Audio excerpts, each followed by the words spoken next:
What's up, everyone? It's Jerry here back at it for the second episode of the Project Slumber podcast series.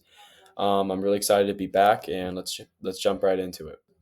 Okay, so the topic for today is the science behind stress, and let's just start by defining stress. What is stress? Well, stress is emotional or physical tension that builds up after perceiving external stimuli. So this could be responding to for example, a math test and building up stress and emotional pressure.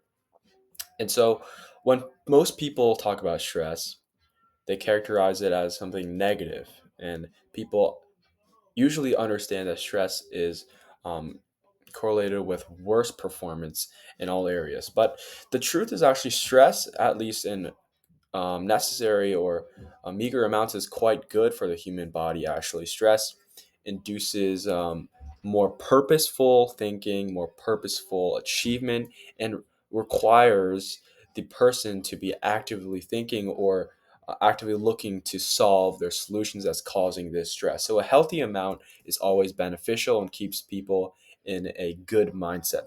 However, the problem is when stress becomes very, very unnecessary and stress becomes overwhelming. That's when stress becomes a very negative aspect of life. And the most important thing from what I've learned is to manage this stress through getting good sleep.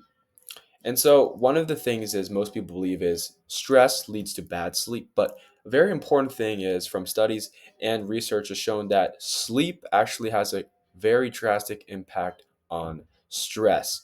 So what I propose is actually to look at this from a different angle in order to improve our stress level and manage that level by having better sleep habits, and I'll get into that more. All right, so the takeaway you guys should have from watching today's episode is in order to improve your overall physical and mental and emotional well being, you should improve your sleep habits, which then will manage your stress amounts into a positive amount instead of an excessive and overwhelming amount.